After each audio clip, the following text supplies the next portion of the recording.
False flag operations distract and unify people against an invisible enemy in order for the government to push through their hidden agenda. Globalization, control of oil, suspension of civil liberties so they can have more control over you. Fear is their game. Don't be afraid anymore. It's time for liberals, conservatives, independents to join together as Americans and make your voice heard. They want you to be split down the middle. They want you not to agree on issues. They want you distracted. It's time to join together as one.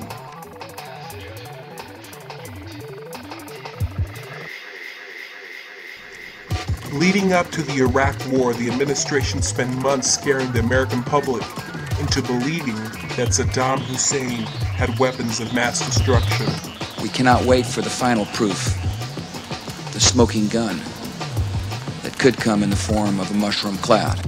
Fear, scaring you, the citizen, constantly linking 9/11 and Iraq. September 11th. September 11th. September 11th. September 11th. September 11th. September. It's been pretty well confirmed that he did go to Prague and he did meet with a senior official of the Iraqi intelligence service in Czechoslovakia last week.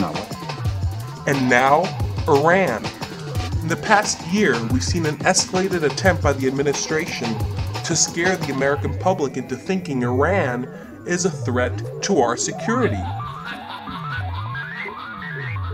Look out for another false flag operation to distract the public, to convince the public we should go fight Iran.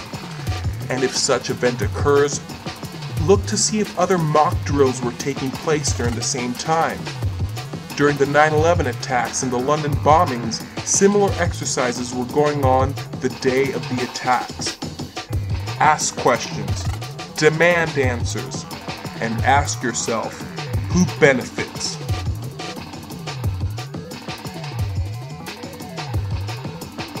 There is no interest in creating a stable environment in Iraq.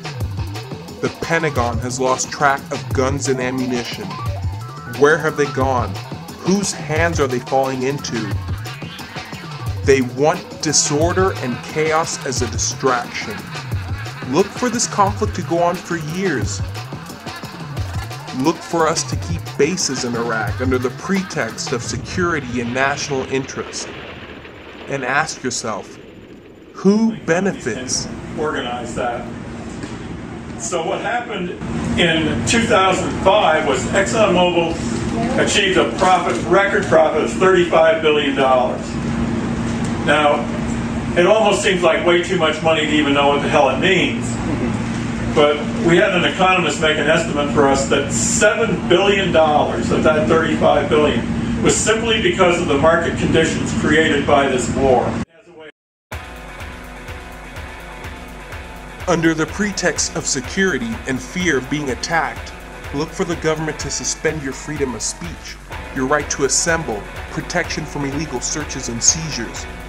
Look for the government to ask you, law-abiding citizens, to turn in your guns, your right to bear arms.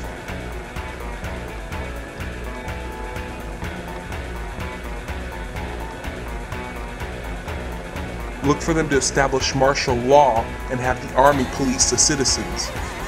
This is illegal. Law ever become a reality in America? Some fear any nuclear, biological, or chemical attack on U.S. territory might trigger just that. And as KSLA News 12's Jeff Farrell discovered, the clergy would help the government with potentially their biggest problem, us. Remember, ask yourself, who benefits? Their biggest problem, us. If you follow the markets, and you should, you will find increasing talk of housing foreclosures and banks calling in loans. Simply put, people who couldn't afford a loan, receiving too much credit, are now being asked to pay their debt, pressuring homeowners to foreclose. And the same people who built the houses buy back the houses for pennies on the dollar. When all is said and done, a small elite regain control of the property and start the cycle over again. This leads to a weaker dollar, the realization of a North American Union, and an overall global economy.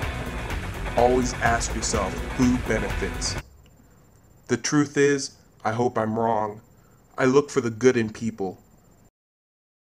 But now you know the warning signs, and the direction we're headed does not benefit us. Ask questions, demand answers.